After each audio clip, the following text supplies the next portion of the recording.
হরে কৃষ্ণ। তো সবাইকে একটা কথা আমি বলছি যে আজকের থেকে আমি শুরু করেছি প্রভুপাদের যে জীবনী বলতে পারো, যেটাই বলতে পারো তোমরা, জীবনী প্রভুপাদ কী দিয়ে গেছেন আমাদের।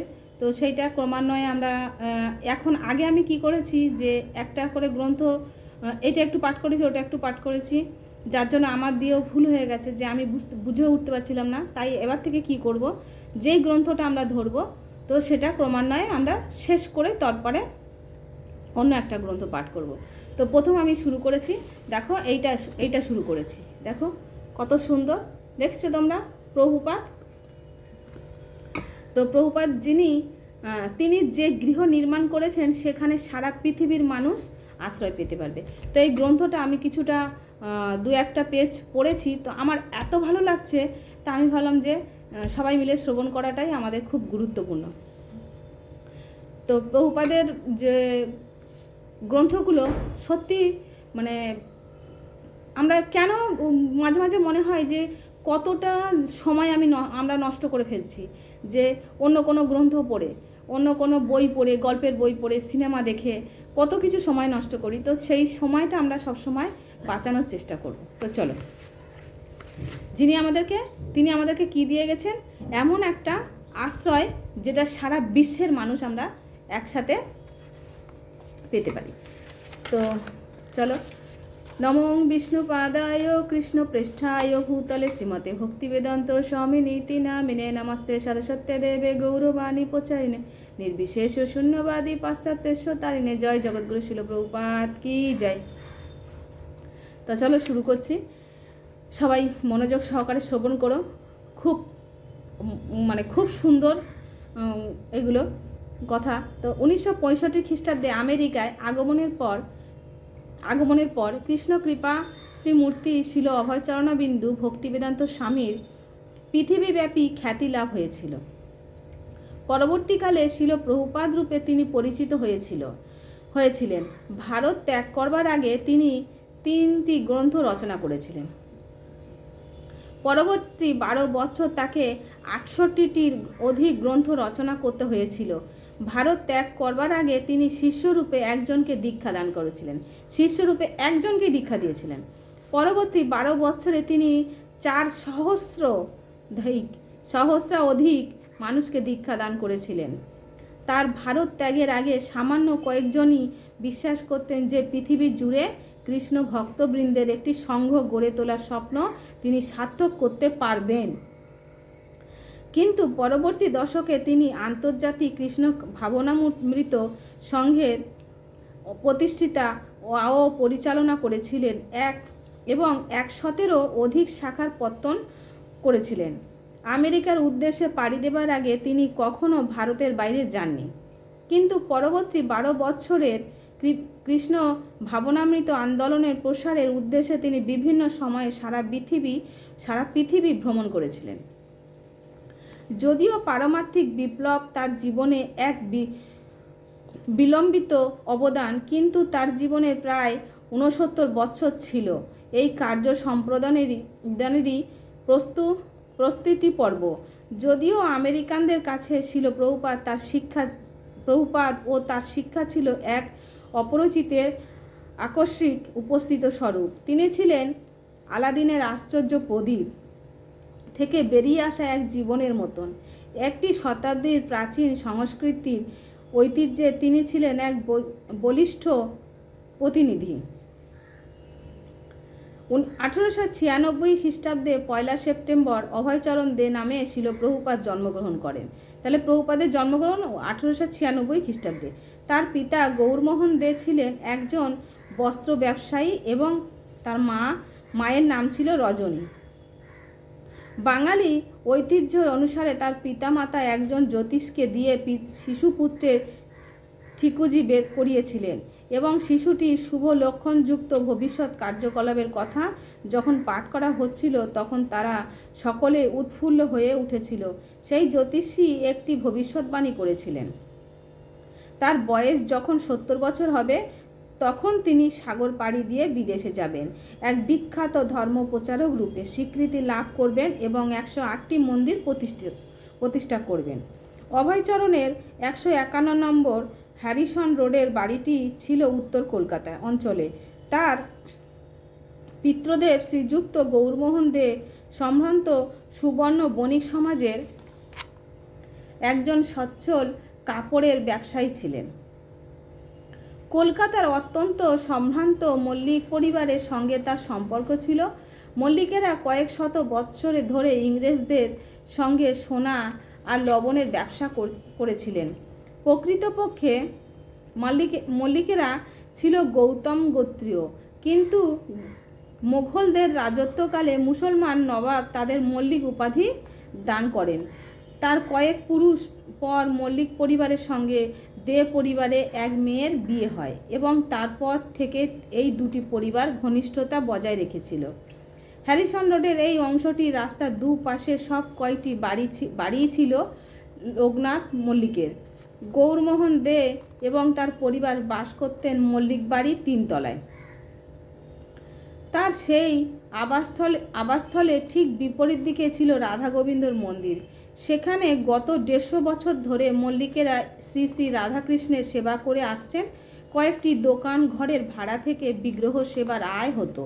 প্রতিদিন সকালে প্রাতরাশের পূর্বে মল্লিক পরিবারের সকলে সেই মন্দিরে শ্রী শ্রী গোবিন্দদেবের দর্শন করতে যেতেন।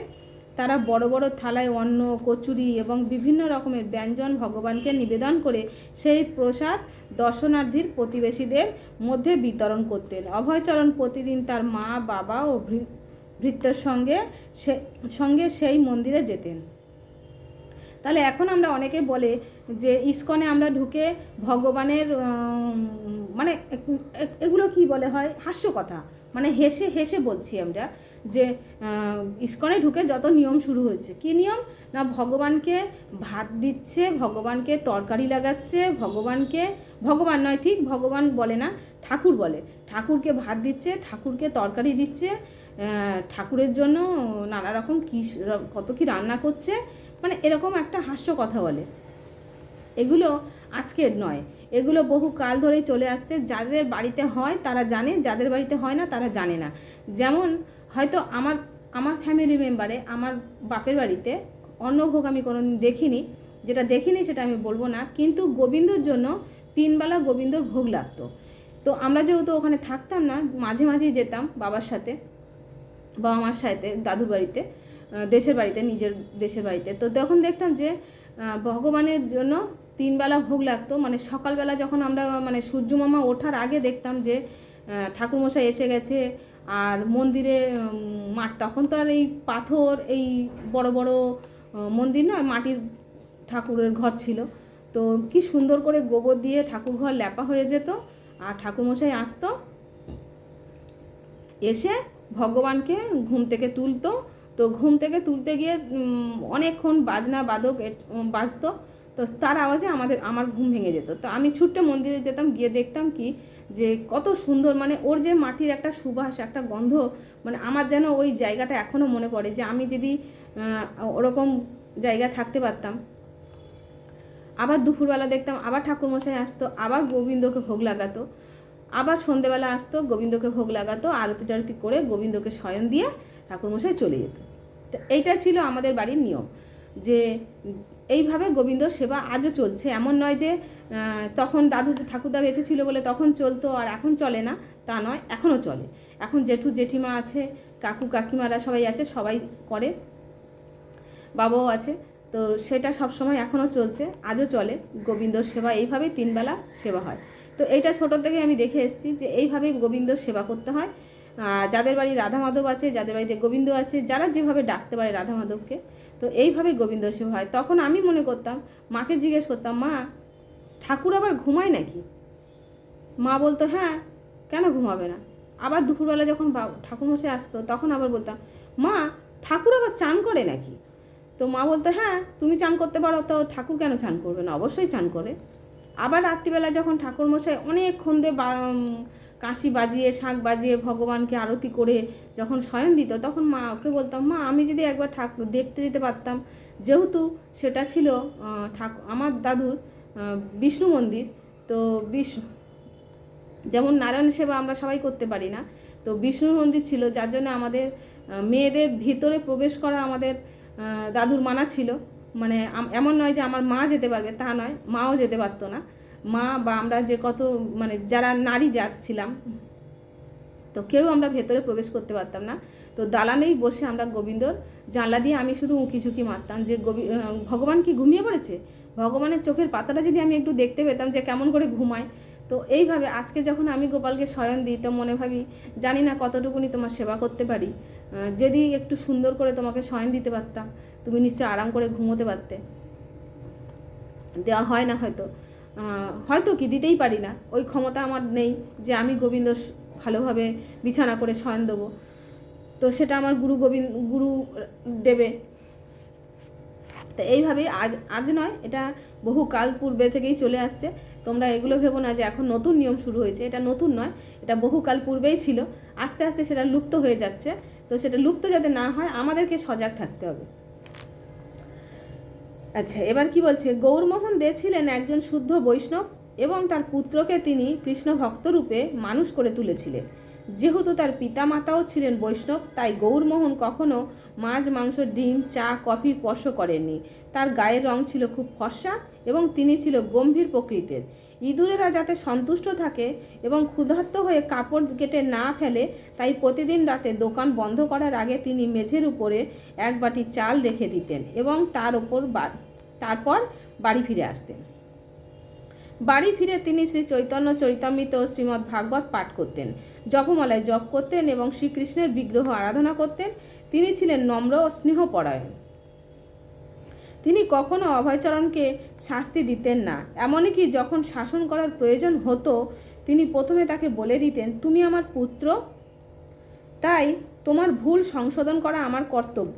শ্রী চৈতন্য মহাপ্রভু পিতাও কখনো কখনো তাকে শাসন করেছেন, সুতরাং তুমি কিছু মনে করো না। তো সুন্দরভাবে সন্তানকে বুঝিয়ে দিতেন। পরমেশ্বর শ্রীকৃষ্ণের আরাধনারত পিতার স্মৃতি ছিল প্রভুপাদের মনে সর্বদা জাগরুক ছিল। তিনি স্মৃতিচারণ করতেন কেমন করে তার পিতা অনেক রাতে কাপড়ের দোকান থেকে বাড়ি ফিরে এসে পরম বিশ্বাসের সঙ্গে পরমেশ্বর ভগবান শ্রীকৃষ্ণের আরাধনা করতেন। ছিল প্রভুপাদ স্মৃতিচারণ করেছিলেন, আমরা ঘুমিয়ে থাকতাম আর পিতৃদেব সেই সময় আরতি করতেন। তো অনেকে আমরা আছি কর্মরত, তো আমরা মনে করি যে 8টা বেজে গেছে, 9টা বেজে গেছে, আর কি ভগবানের সেবা করতে পারবো, যাই চুট করে একটুখানি কিছু ভগবানকে ভোগ লাগিয়ে দিলেই হয়ে যাবে। তো নয়, আমরা ভগবানকে যখন হোক এসে আরতি করতে পারি। আমরা সেই আরতির সুমধুর ডিং ডিং ডিং ঘণ্টার ধ্বনি শুনে জেগে উঠে দেখতাম তিনি পরমেশ্বর ভগবান শ্রীকৃষ্ণের সম্মুখে দণ্ডবধ হয়ে প্রণাম করতেন। গৌরমোহন চেয়েছিলেন তার পুত্র যেন বৈষ্ণব হয়। তিনি চেয়েছিলেন অভয়চরণ যেন রাধারানীর সেবক হয়, ভাগবতের প্রচারক হয় এবং মৃদঙ্গ বাজাতে শেখে। তার বাড়িতে তিনি প্রায়ই সাধুদের নিমন্ত্রণ করতেন এবং তাদের বলতেন, দয়া করে আমার পুত্রকে আশীর্বাদ করুন, যাতে শ্রীমতী রাধারানী তার প্রতি প্রসন্ন হয় এবং তাকে আশীর্বাদ করেন। একদিন যখন অভয়চরণের মা বলেছিলেন যে তার ইচ্ছা অভয় যেন বড় হয়ে ব্যারিস্টার হয়, যার অর্থ হচ্ছে তাকে পড়াশোনা করতে বিলেত যেতে হবে, তখন তার এক মামা মনে করেছিলেন সেটি খুবই ভালো পরিকল্পনা, কিন্তু গৌরমোহন তাতে রাজি হননি। অভয় যদি বিলেতে যায় তাহলে সে ইউরোপিয়ান বেশভূষা এবং মেয়েদের সঙ্গে মেলামেশা করতে শিখবে। গৌরমোহন এর প্রতিবাদ করে বলেছিলেন, তার টাকায় আমার প্রয়োজন নেই। অভয়চরণের জীবনের প্রথম থেকেই গৌরমোহন তার পরিকল্পনা করে রেখেছিলেন। একজন পেশাদার মৃদঙ্গবাদককে তিনি রেখে দিয়েছিলেন তাকে কীর্তনের সঙ্গে মৃদঙ্গ বাজনা শেখাবার জন্য। রজনী দেবী সেই সম্বন্ধে তার অমত প্রকাশ করে বলেছিলেন, এইটুকু বাচ্চা ছেলেকে মৃদঙ্গ বাজানো শিখিয়ে কী লাভ, তার কোনো গুরুত্ব নেই। কিন্তু গৌরমোহনদের স্বপ্ন ছিল তার ছেলে বড় হয়ে ভজন কীর্তন করবে, মৃদঙ্গ বাজাবে এবং শ্রীমদ্ ভাগবতের বাণী প্রচার করবে। তো কত সুন্দর, বাবা সুন্দর পরিকল্পনা করেই রেখেছে সন্তানের জন্য, আর আমরা তো পরিকল্পনা নয়, মানে আমাদের ভাবনাই উল্টো হয়ে গেছে।